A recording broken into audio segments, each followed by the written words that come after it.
नमस्कार, आप देख रहे हैं खास मुलाकात और आज हमारे खास मेहमान हैं जमीयत उलेमा-ए हिंद के जनरल सेक्रेटरी मौलाना महमूद मदनी। सर, स्वागत है आपका।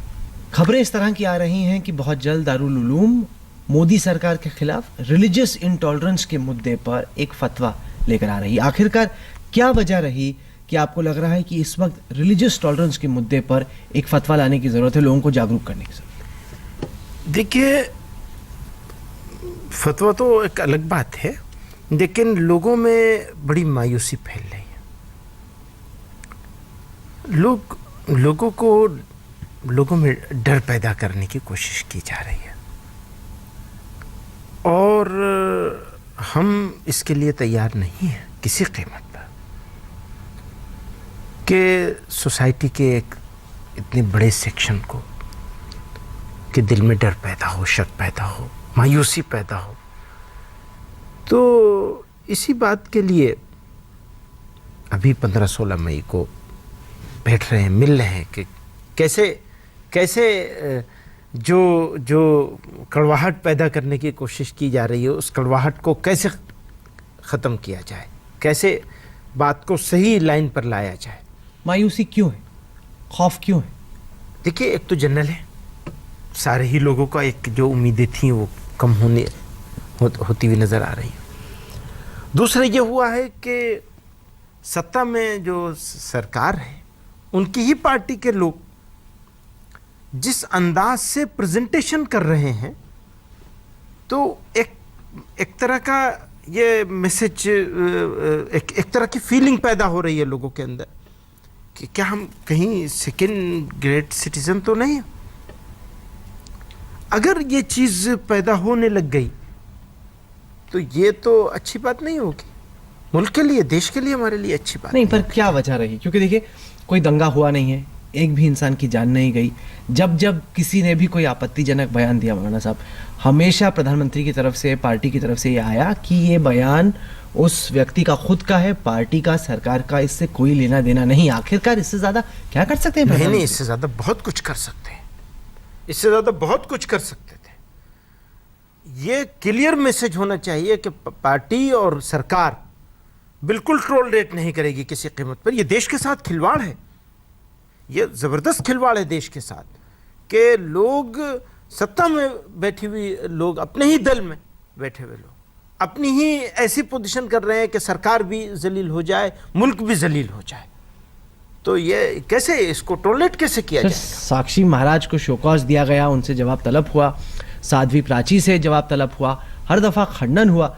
अब अगर फर्ज कीजिए कोई कुछ कह देता है तो उसका दोष आप प्रधानमंत्री के सर पर क्यों मढ़ रहे हैं? नहीं, हम किसी के सर पर नहीं मढ़ रहे हैं, बिल्कुल नहीं मढ़ रहे हैं किसी के सर। हम तो ये कहते हैं कि उसको रोकना मुखिया की जिम्मेदारी है और नहीं रुकता तो फिर उसके खिलाफ एक्शन लेना मुखिया की जिम्मेदारी है। तो वो जिम्मेदारी को ठीक से पूरा किया जाए।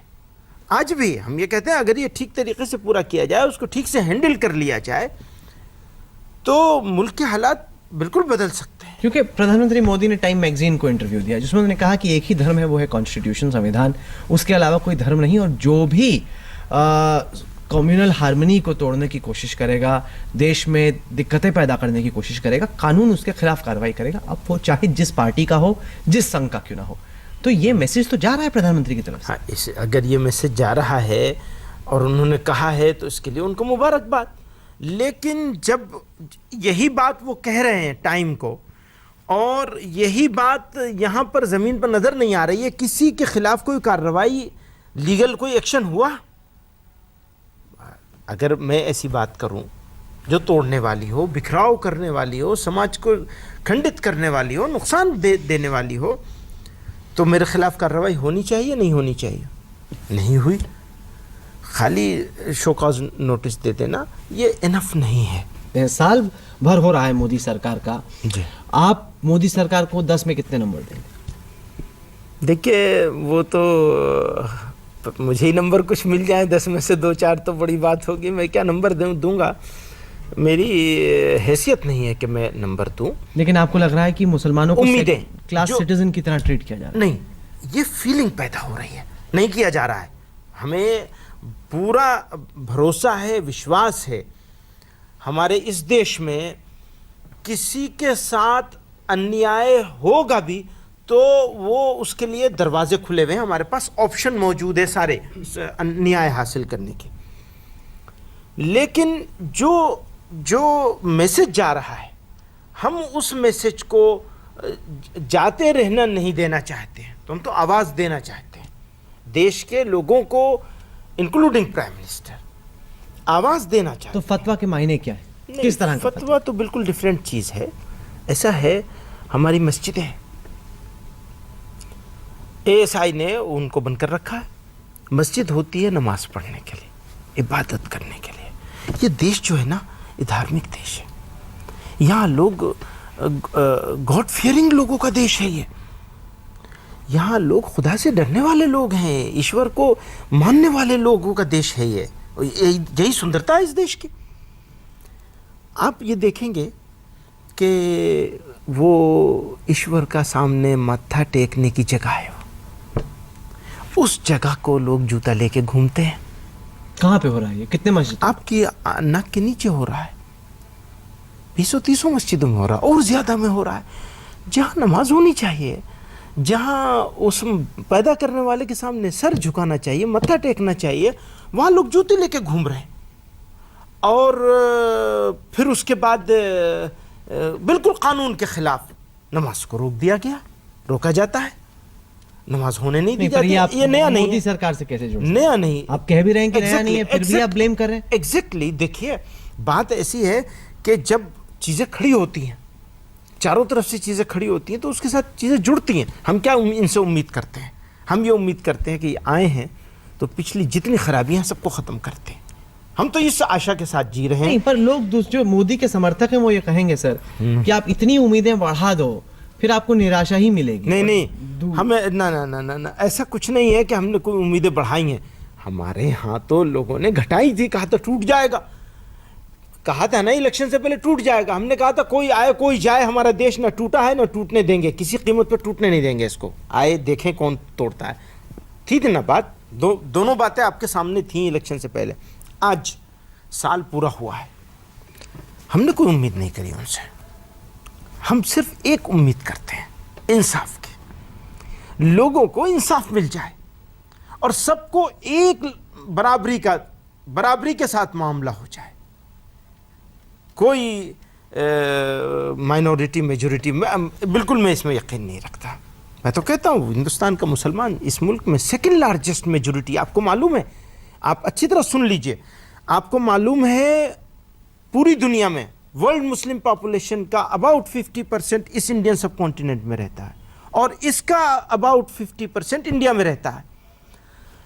इंडिया का मुसलमान देश, इस इंडियन सब कॉन्टिनेंट के मुसलमान दूसरे मुल्कों के मुसलमानों से अच्छे हाल में आज भी, सब खराबियों के बावजूद। प्रधानमंत्री ने पिछले 1 साल में ऐसा क्या किया या कहा जिससे आपको निराशा हुई, जिससे आपको लगा कि खौफ पैदा हुआ, जिससे आपको लगा कि मुसलमानों को सेकंड क्लास सिटीजन के तौर पे ट्रीट किया जाए? नहीं, वो सही बात। एक चीज बता दें। नहीं, मैं आपके साथ हूँ इसमें कि प्राइम मिनिस्टर ने ऐसी कोई बात नहीं कही, प्रधानमंत्री जी ने ऐसी कोई बात नहीं कही, इतना बड़ा। लेकिन सवाल सिर्फ प्रधानमंत्री जी का नहीं है, उनके दल का है, लोगों के एटीट्यूड का है, रवैये का है, दल में बैठे हुए सीनियर लीडर्स का है, मिनिस्टरों का है। कई लोग तो ऐसे हैं जो मिनिस्ट्री में हैं, काउंसिल ऑफ मिनिस्टर्स में हैं, और उन्होंने इस तरह की बातें जब करेंगे और जिस तरह उन्हें डील करना चाहिए उस तरह डील नहीं। अपने आप को हटा लेना काफ़ी नहीं होता है, आप तो एक्शन लेने वाले लोग हैं, आपको पावर है, आप एक्शन ले सकते हैं। नहीं तो क्या आपको कह रहे हैं कि यहाँ पे एक डबल गेम चल रही है कि प्रधानमंत्री कहते कुछ हैं लेकिन चाहते कुछ हैं, या कह कुछ रहे हैं लेकिन कोई और चीज होने दे रहे हैं, जैसे कि प्रधानमंत्री मनमोहन सिंह के साथ कोल स्कैम हो, भले आदमी थे, कहते थे नहीं चोरी होनी चाहिए लेकिन चोरी होने दी। क्या आपको समानता नजर आ रही है? वो जो आपने डॉक्टर मनमोहन सिंह का हवाला दिया, मैं उससे भी सहमत नहीं हूँ और इससे भी सहमत नहीं हूँ। मेरा कहना सिर्फ एक है, अपनी जिम्मेदारी को पूरा करिए। अगर हम अपनी जिम्मेदारी को पूरा नहीं करेंगे तो हम अपने फर्ज की अदायगी में कोताही बरतेंगे, देश के लिए अच्छा नहीं होगा। तो आपको लग रहा है कि प्रधानमंत्री का जो राजधर्म है वो राजधर्म नहीं निभा रहे? जैसे हम अपना राष्ट्रीय धर्म नहीं निभा रहे हैं, ऐसे वो भी अपना राजधर्म नहीं निभा रहे हैं। या नजर नहीं आ रहा है हमको नजर आना चाहिए, लोगों को नजर आना चाहिए। कैसे लोगों को पता चलेगा कि उनकी इच्छा ये नहीं है कि ये लोगों ने उनकी इच्छा के विरुद्ध किया है या उनके विरुद्ध किया। मैं तो यही कहता हूँ कि जो कुछ हो रहा है उनके विरुद्ध हो रहा है। अच्छा, तो फतवे के मायने क्या है? जो फतवा आप लोग सोच रहे हैं 15-16 को लाने का, रिलीजियस इंटॉलरेंस, देखिए वो बिल्कुल अलग चीज़ है। हम ये पूछना चाहते हैं कि मस्जिदों का क्या होगा, उनकी क्या राय है कि मस्जिदों के बारे में क्या करना चाहिए, हमको छोड़ देना चाहिए या उसके लिए एक मुनासिब लाइन ऑफ एक्शन होनी चाहिए। अदर रिलीजन के जो इबादत गाहें हैं अदर्स की, उनके साथ अगर ऐसा कुछ होने लगे तो उसमें हमें क्या करना चाहिए। ये 2-3 एक बड़े लिमिटेड से सवालात हैं, उनका जवाब आएगा तो देखेंगे, फिर बैठेंगे आपके साथ। नहीं, क्या आपको लग रहा है कि कहीं ना कहीं सतह पर, ज़मीन पर दंगों को भड़काने की कोशिश भी की जा रही है?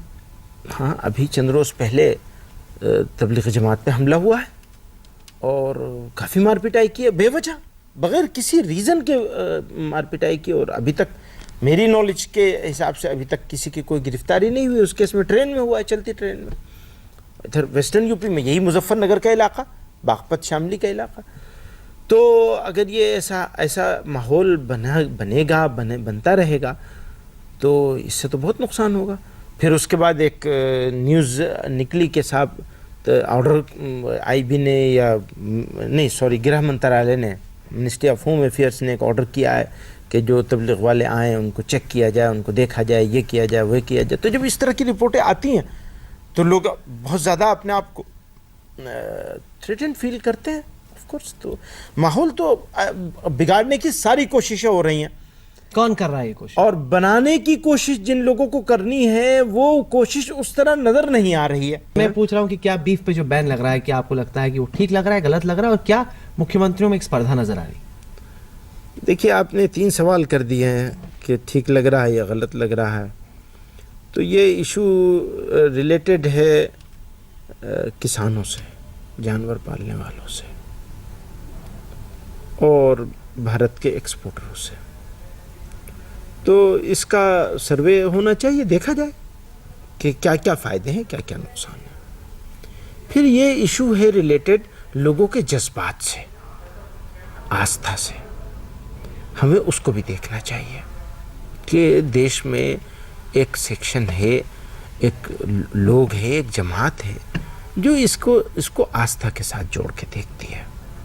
और मेरा मानना ऐसा है कि हमें, अगर हम दूसरों की आस्था और भावनाओं का आदर नहीं करना सीखेंगे तो हम एक खूबसूरत देश नहीं बना सकेंगे। हमें भावनाओं का आदर करना होगा, एक दूसरे की, और दिल को बड़ा करना होगा, सीने को चौड़ा करना होगा। जब तक हम आप हमारी भावनाओं का आदर करना नहीं सीखेंगे तब तक हम एक अच्छा भारत का निर्माण नहीं कर सकेंगे। सर, आपने हमें वक्त दिया, इसके लिए बहुत बहुत शुक्रिया। अब देखना यह होगा कि प्रधानमंत्री आपकी बात पर गौर करते हैं या नहीं। शुक्रिया।